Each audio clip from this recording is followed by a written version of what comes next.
Okay, I want you to take a second and mentally put yourself in a specific place. Right. You are sitting at a big polished desk. Maybe it's mahogany. The air conditioning is humming just a little too loudly. I can picture it. And there's a person in a suit across from you sliding a thick stack of papers your way. They hand you a pen. The moment of truth. Exactly. You're about to sign a contract. Maybe it's for a house, could be a car, maybe a business loan, and your eyes drift down to the bottom of the page to that dense block of tiny text that nobody actually reads. The terms and conditions zone.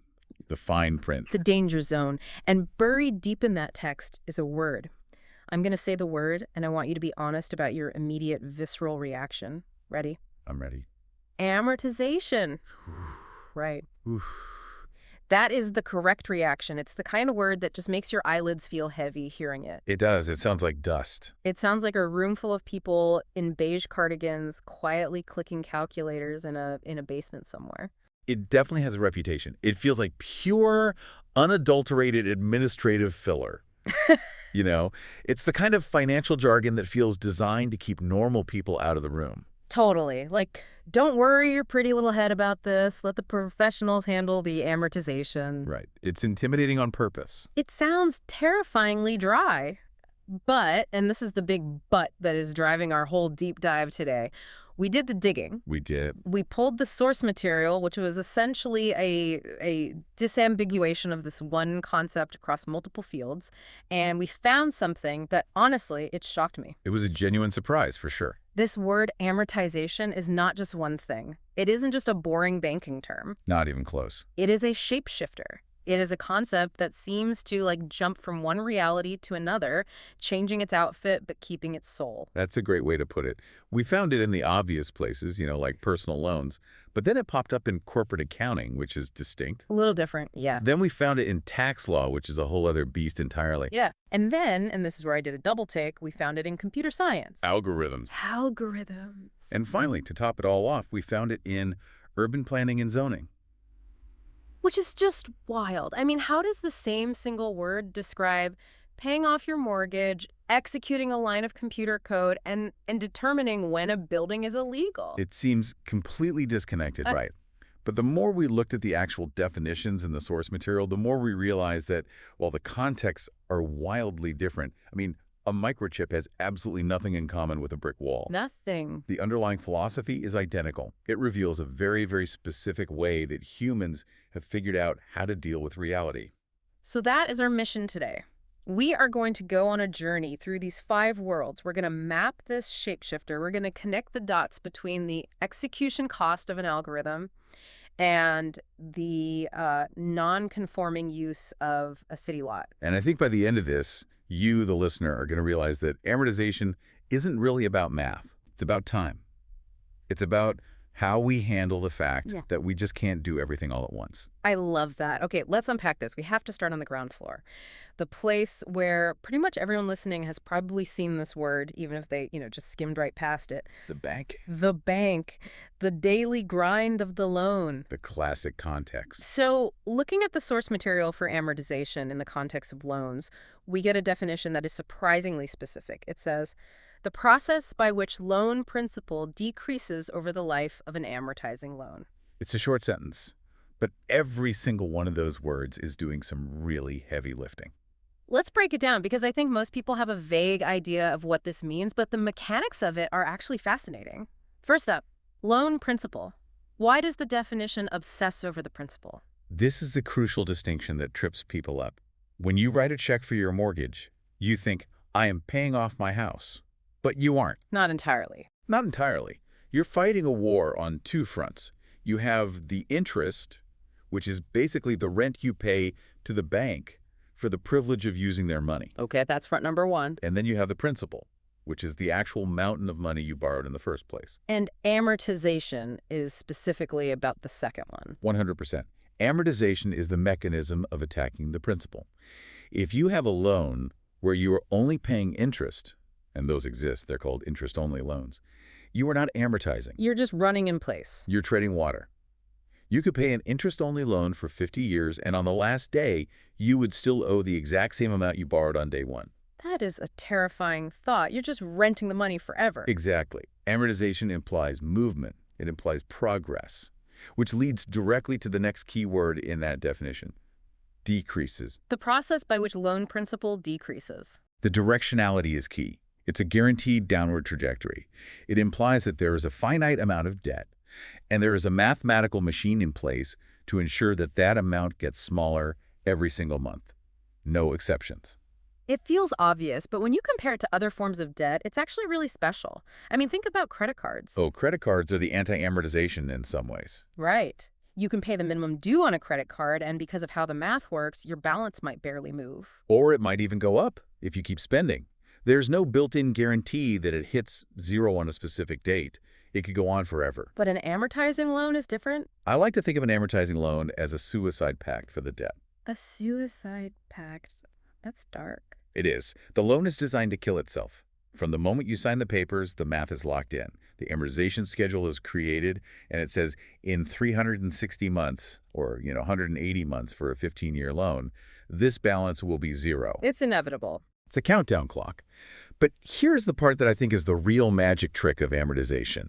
And the source material alludes to this with the word process. The payment stays the same. Right. This is what confuses so many first-time homebuyers. You get a mortgage, and the bank says, okay, your payment is, say, $2,000 a month. And that stays $2,000 a month for 30 years, assuming a fixed rate, of course. But what is happening inside that $2,000 payment is shifting violently over time. Violently is a good word for it. It's a dramatic change that happens very, very slowly. Walk us through that shift, because I think this is where the process part really shines. Okay, so month one. You just bought your house. You send in your $2,000. You feel great. You think, I just knocked $2,000 off my debt. But you didn't. Not even close. Not even close, because the bank takes their cut first. In the beginning, your principal balance is huge. Let's say you borrowed $500,000. So the interest on that huge balance is very high. Out of your $2,000 check, the bank might keep $1,900 as pure interest. Ouch. So only $100 actually goes to the principal. To the mountain. Exactly. You just chipped a measly $100 off a $500,000 mountain. It feels hopeless. I'd be so depressed seeing that on a statement. But, and here is the genius of the system, because you paid that $100, the principal is now $499,900. It's slightly smaller. Just a tiny bit smaller, which means next month, the interest calculation is based on a slightly smaller number. So maybe the interest is only $1,899. Which leaves $101 for the principal. You got it. It accelerates. So it's a snowball rolling downhill. That's the perfect analogy. It starts agonizingly slow. For the first few years, you're barely making a dent, but every single month, the interest slice of the pie shrinks and the principal slice grows. Until, what, at the end it's flipped? Completely flipped. Yeah. By the time you get to the last year of the loan, that same $2,000 check you send in is almost entirely principal. Maybe $1,950 goes to principal and only $50 goes to interest. You are smashing the debt to pieces in those final years. I really like the phrase the source used, the life of the loan. It's surprisingly poetic for a financial dictionary, isn't it? It really is the life of the loan. It treats the debt like a living, breathing creature. It has a biology. In a way, it is. It has a birth. That's the day you sit at that mahogany desk and sign the papers. It has a lifespan, the term, maybe 15 or 30 years. And ideally, it has a death, the day the balance finally hits zero. And amortization is the aging process of that creature. That's it. It's a story of its life from beginning to end, written in numbers. So when we talk about amortization in personal finance, we aren't just talking about paying back. We're talking about a structure, a deliberate process. It turns a mountain of debt so massive you could never pay it today into a gentle slope. A slope you can walk up one step at a time. That's the real utility of it. Without amortization, homeownership would be impossible for 99% of people. For sure. Who has $500,000 cash just lying around? Almost nobody. Amortization creates a bridge across time. It says you don't have the money now, but you will have the money over the next 30 years. Let's construct a math problem that solves for that exact reality. It smooths out the impact. Instead of being crushed by the mountain, you just chip away at it with a small hammer every month for a long, long time. Precisely. So when you see amortization schedule on your bank statement, don't let your eyes glaze over. Think of it as the process of decrease. It is the machine that is slowly, methodically killing your debt for you. Slowly but surely. Okay, so that is the money we owe. That's the liability side of the balance sheet. Now I want to pivot. We're going to leave the bank lobby and go into the back office, the world of corporate accounting. Right. The invisible value. The definition in the source material shifts here, and it gets a little more jargon heavy. It says, amortization, accounting, the expensing of acquisition cost minus the residual value of intangible assets in a systematic manner. Shoo. Yeah, there's a lot to unpack there. There really is. We moved from owing money to expensing money. And we moved from loans to something called intangible assets. What is the big shift in thinking here? Well, in the loan example, we were talking about a liability, something you have to get rid of that's a negative on your books. Something bad. Here we are talking about assets, things you own, things that have value. But the source is very specific. Intangible assets. Intangible, meaning things I can't touch. Exactly. This is a crucial distinction in the world of accounting. If a company buys a new delivery truck, that's a tangible asset. You can go out and kick the tires. It exists in physical space. Okay. As that truck gets old and rusty and the engine starts to fail, accountants have to track that loss of value on their books. But they don't call it amortization, they call it depreciation. Okay, so physical stuff, depreciation. You got it. Mm-hmm. But companies buy a lot of valuable things that aren't physical. What if you're a pharmaceutical company and you buy a patent for a new drug? Can't kick the tires on a patent. What if you're a media company and you buy the copyright to a huge catalog of songs? Or what if you buy a competitor just to get their well-known brand name? You can't touch a brand name. You can't. It's invisible. It lives in people's minds. That is an intangible asset. But, and this is the key, you still paid a lot of very real money for it. And just like the truck, it doesn't last forever. Right. Its value decays, just not in a physical way. How does a patent not last forever? I mean, it doesn't rust. It doesn't rust, but it expires. Yeah. A patent has a specific legal lifespan, usually 20 years. After that, it's public domain. Or think about a big software license. You might buy the rights to a piece of software, but in 5 years, it's going to be completely obsolete. The value decays, just not in a way you can see. So you have this invisible thing you paid millions of dollars for, and its value is slowly evaporating into thin air. Exactly. And that brings us to the math that was embedded in that definition. Acquisition cost minus residual value. Let's break that formula down. Acquisition cost is simple enough. That's what you wrote the check for. Right. Let's say our pharmaceutical company buys that patent for a cool $20 million. That's the acquisition cost. Okay. And residual value is what it's worth at the very end of its life. Exactly. With the truck, maybe after 10 years you can sell it for scrap metal for $500. That's its residual value. But with a patent when it expires. It's worthless. Anyone can copy the drug. The competitive advantage is gone. So the residual value is usually zero. So the math is $20 million you paid minus zero. You have $20 million of value that is guaranteed to vanish over the life of the patent. And amortization is the process of recording that vanishing act on your accounting books. You can't just pretend you still have a $20 million asset on your books the day before the patent expires. That would be lying to your investors. You have to show it losing value over time. You have to slowly, methodically reduce the value on your books to match reality. The definition used a phrase I really stuck on, in a systematic manner. I love that phrase. It sounds so bureaucratic and boring, but it's actually about protection. Protection? Protection from what? From chaos, from fraud. Imagine if there were no rules for this. Imagine if a CEO could wake up one morning and say, hey, you know what? We didn't make much profit this quarter. It looks bad. I know. Let's just not record any amortization expense on that patent this year. We'll just pretend it didn't lose any value. They could inflate their profits artificially just by deciding not to. Exactly. Or the opposite. Hey, we made too much money this quarter, and we don't want to pay high taxes. Let's write off the entire patent right now to make our profit look smaller. That would be just as bad. The phrase systematic manner means you can't do that. You have to pick a schedule and stick to it. It has to be predictable and consistent. Just like the loan had a schedule, the asset has a schedule. Precisely. The most common method is called straight line. You take that $20 million, you divide it by the 20 years of the patent's life, and you record a $1 million expense every single year, rain or shine. That is systematic. So if the loan world was about killing a debt over time, the accounting world is about consuming an idea, using up its value. That's a beautiful way to put it. It's acknowledging that ideas, rights, and brands are a form of fuel. You buy them, and then you burn them up over time to run your business. Amortization is the fuel gauge that tells you how much you have left. It really highlights again how time is the central character here. An asset is only an asset because of where it sits on the timeline. Its value is completely tied to its expiration date. The value is a function of time. Amortization is simply the math that links them together. Okay, speaking of rules and systematic manners, let's move to the entity that loves rules more than anyone else. Uh-oh. We are going to the government. We are talking tax law. Now, you might be thinking, wait, didn't we just do accounting? Isn't tax just a part of accounting? I definitely thought that. They seem like the same thing. But the source material for tax law gives a definition that is slightly, but very importantly, different. Let's hear it. Amortization, tax law, the cost recovery system for intangible property. Short, punchy, but the framing is completely different. It is. The accounting definition called it expensing. This definition calls it a cost recovery system. And words matter, Mhm. especially in law.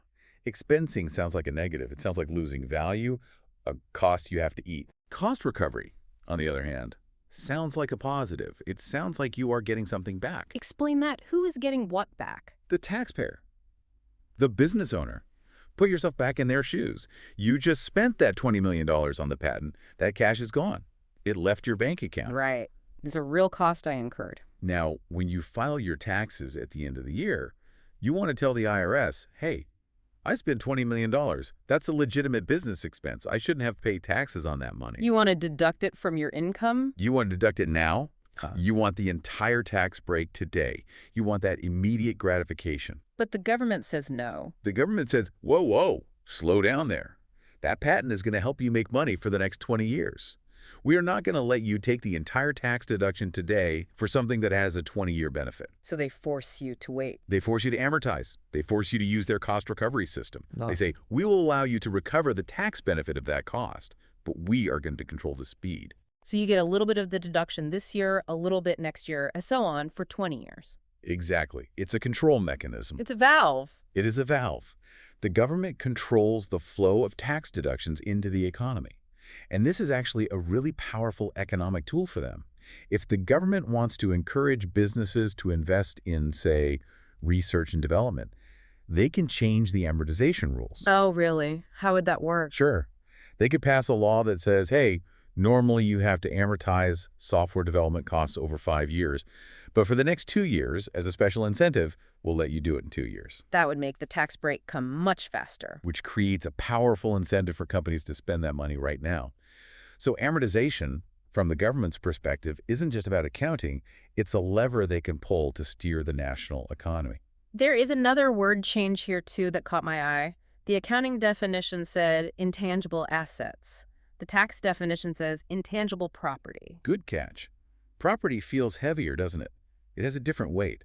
It feels more legal, more official. That's because it is. Asset is primarily an economic term. It's a store of value on a spreadsheet. Property is a legal term. It's a bundle of rights that you own. The right to exclude others from using your invention. Exactly. The tax code is law.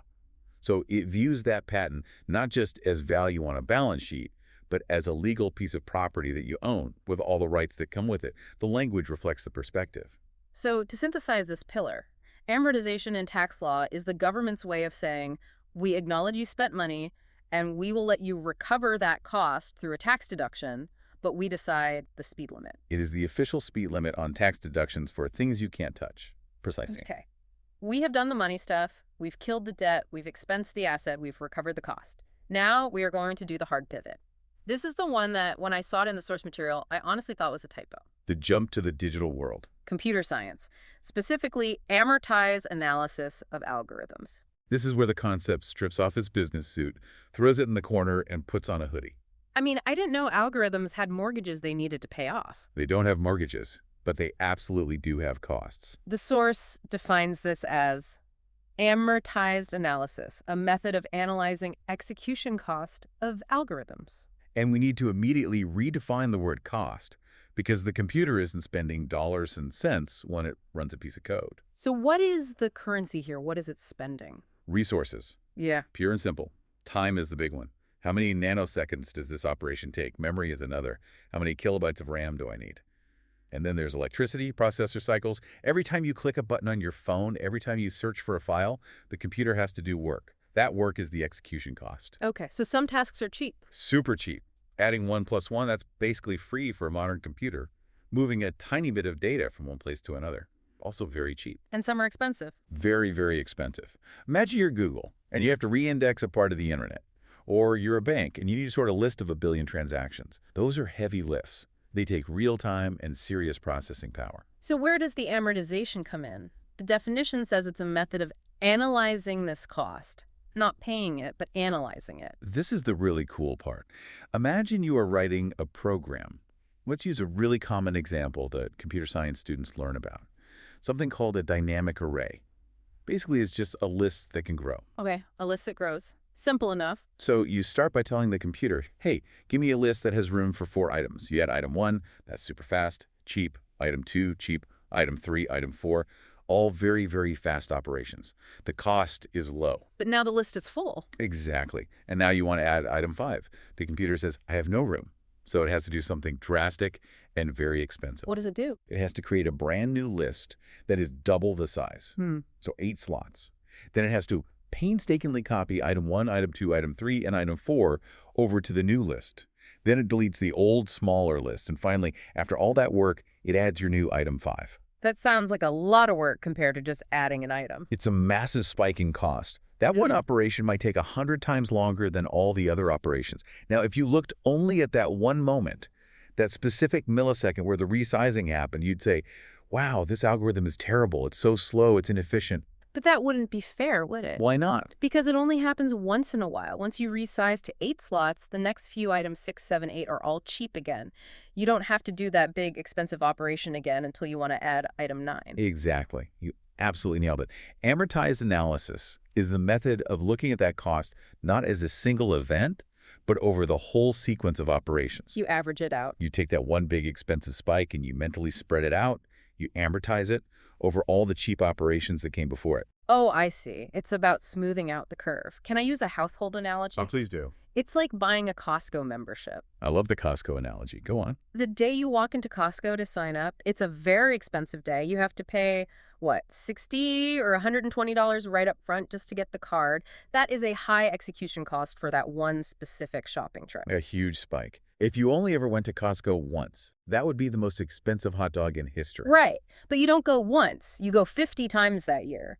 And every other time you go, you just flash the card and walk in for free. Those are the cheap operations. So if you look at the year as a whole, the amortized cost of that membership is just a couple of dollars per trip. It becomes negligible when you spread it out. That is exactly what computer scientists do. They look at the worst case operation, the resizing, the membership fee, and they say, we can afford this expensive moment because we earned enough credit during all the cheap moments to pay for it. Earned enough credit. That sounds like banking again. It sounds like we're back at the loan. It is the exact same logic. In the loan, you make small monthly payments to slowly kill the big debt. In the algorithm, you do many cheap operations to pay for the one big expensive operation. So it's about perspective. It's about not getting fixated on the spike. It's about widening the lens.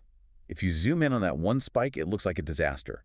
If you zoom out and look at the whole timeline, it looks perfectly efficient and manageable. That connects right back to the life of the loan. You have to look at the whole life of the process to understand the true cost. Precisely. You can't judge the cost of an algorithm or mortgage based on a single snapshot in time. You have to watch the whole movie. That is wild. It's the same philosophy, just applied to processor cycles instead of pennies. It's a universal way of understanding that expensive moments can be made manageable if they're supported by a long period of cheap moments that pay for them. Okay, we have one more stop on this roadmap. And this one might be the most surprising of all because it takes us out of the digital world, out of the bank, and onto the street. Literally onto the street. The physical world. Bricks and mortar. The source definition here is almost a short story. It's dramatic. Listen to this. Amortization, zoning. The time period a non-conforming property has to conform to a new zoning classification before the non-conforming use becomes prohibited. There's immediate conflict in that sentence. There is. It sounds like a legal thriller. You have a non-conforming property, you have a time period, and you have a threat before the use becomes prohibited. Let's set the scene, because this is the very real thing that happens in cities every single day. Let's say you own a business. It's an auto body shop. It's a little noisy. It smells like paint and oil. Okay. But you've been there for 20 years. When you first built it, the whole neighborhood was industrial. You followed all the rules at the time. You were a good business owner. Okay, I'm a law-abiding citizen. But cities change. They evolve. Over those 20 years, the city grew around you. People started moving in. Developers built nice condos. Hip coffee shops opened up. And suddenly, the city council decides to change the zoning map. They say, this neighborhood is now officially residential. No more factories, no more auto shops. So my shop is now. Yeah. What did the definition say? Non-conforming. Right. You don't fit the rules anymore. You are a square peg in a newly round hole. Now here is the dilemma for the city.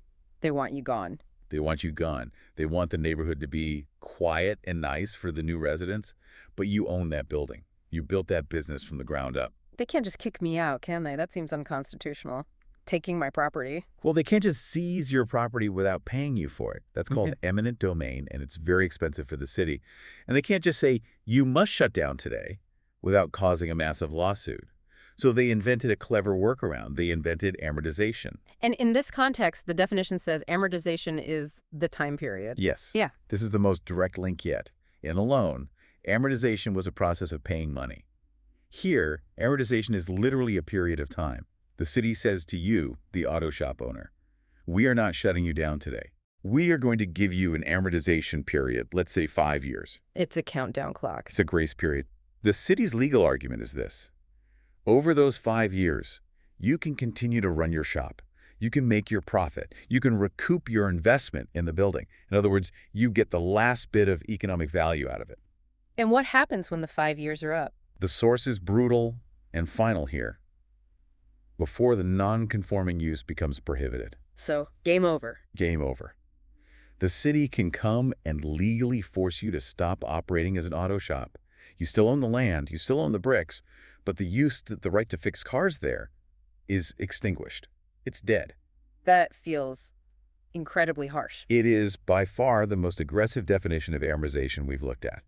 It's legally controversial in many places, but look at the parallel to the loan again. It's stunning. What's the parallel? In a loan, you are killing the debt over a period of time. In zoning, you are killing the legal use of the building over a period of time. You are extinguishing a right. Exactly.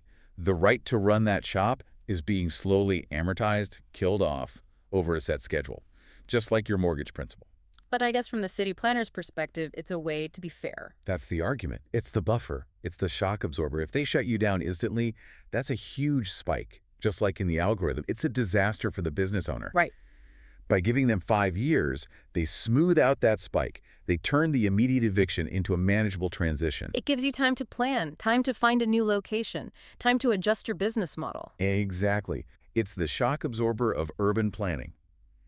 It attempts to balance the public desire for a nicer neighborhood with the private property rights of the existing business owner. Wow. Okay, we have covered a massive amount of ground. We've been to the bank, the accountant's office, the tax bureau, the server room, and the city council planning meeting. It's been a whirlwind tour. So now we need to do the hard work. We need to synthesize this. We promised at the top that we would find the pattern in the noise. Let's lay the 5 pillars out on the table. Let's look at them side by side. Okay. Pillar 1, the loan. It's about decreasing principal over the life of the loan. Pillar 2, accounting. It's the systematic expensing of intangible assets. Pillar 3, tax law, a cost recovery system for intangible property. Pillar 4, algorithms, a method for analyzing execution cost over time. And Pillar 5, zoning, the time period you get to conform before your use is prohibited. When you lay them out like that, the common thread becomes almost blindingly obvious. What do you see? I see 2 words, time and transition. Expand on that. In every single one of these definitions, amortization is the mechanism humans invented to handle a transition from state A to state B. And usually state A and state B are very, very far apart. Okay, let's test that theory. In the loan, state A is, I have a massive crushing debt I can't possibly pay today. And state B is, I own my home free and clear. You can't jump that gap instantly. It's too wide. You need a bridge. Amortization is the bridge. 30 years of payments, month by month. In accounting, state A is, I just spent a fortune on this idea, this patent. State B is, I've used up all the economic value of that idea. And amortization is the systematic path between them. It's the slow walk from full value to zero. In algorithms, state A is, a high computation spike happens, everything grinds to a halt. State B is, The average performance is smooth and manageable. The amortized analysis is what connects those two realities. And in zoning, State A is non-compliance, the wrong building is in the wrong place. State B is full compliance, a nice, quiet residential neighborhood. The amortization period is the bridge from the old reality to the new one. So it is the buffer. It is the buffer. It is the shock absorber of reality. Yeah. Think about it. Most big changes, whether they're financial, physical, or computational, are just too big to handle all at once. We need a break. We would. The system would break. You can't pay the house off in a day. You can't resize the database every single second. You can't shut down the factory instantly without causing chaos. We aren't infinite. We have limits. Exactly. We have limited cash, we have limited processing power, we have a limited tolerance for disruption. Amortization is the brilliant tool we invented to spread that pain or that cost or that change across time to make it bearable. It makes the impossible manageable. That is the perfect summary. It breaks the big, scary thing down into little bite-sized pieces that we can deal with day by day, month by month, year by year. That is actually strangely comforting. It is, isn't it? We started this deep dive thinking amortization was this boring, scary, technical word, but actually, it's kind of a hero. A quiet hero. It's the thing that lets us buy homes. It's the thing that lets businesses invest in big ideas. It's the thing that makes our software run smoothly without us even noticing. It's the thing that lets our cities evolve without destroying people's livelihoods overnight. It's the structure of patience. Structure of patience. I like that a lot. It's applying a logical timeline to a problem so that the problem can actually be solved without causing a catastrophe. So we've gone from a scary financial term to the structure of patience. That is quite a journey. It's what happens when you stop and really look at the words. Before we go, I want to leave our listener with one final provocative thought to chew on. All right. We talked about how in zoning, amortization is a countdown to a prohibition and ending. And in a loan, it's a countdown to the death of the debt. Another ending. Yes. So here's a thought. Is amortization actually just a fancy word for a slow, scheduled ending? Ooh, that's good. Think about it. In every single case, it's managing the process of something coming to an end, whether it's the ending of a debt, the ending of the value of an asset, or the ending of the legal use of a building. It's not just a process of payment. It's a process of ending something methodically. That is a profound way to look at it. It's the art of the long goodbye. The art of the long goodbye. I love that. Whether you are saying goodbye to your mortgage or goodbye to that old factory in the neighborhood that doesn't fit anymore, it forces you to confront the timeline. It says, this is finite, this will end, and here is the exact schedule. So, listener, that is your homework. I want you to look around your life. Where do you see amortization? And I don't just mean on your bank statement. And I'll look deeper. Where are you paying down a cost? Maybe it's an emotional cost, maybe it's a physical one, maybe it's a big project you're working on over time. Where in your life are you in the middle of a slow, scheduled ending? And are you following the schedule? That's the real question. Because if you aren't amortizing, you're just treading water. And the interest is piling up. Exactly. Thanks for diving deep with us today. It's been a pleasure. See you next time.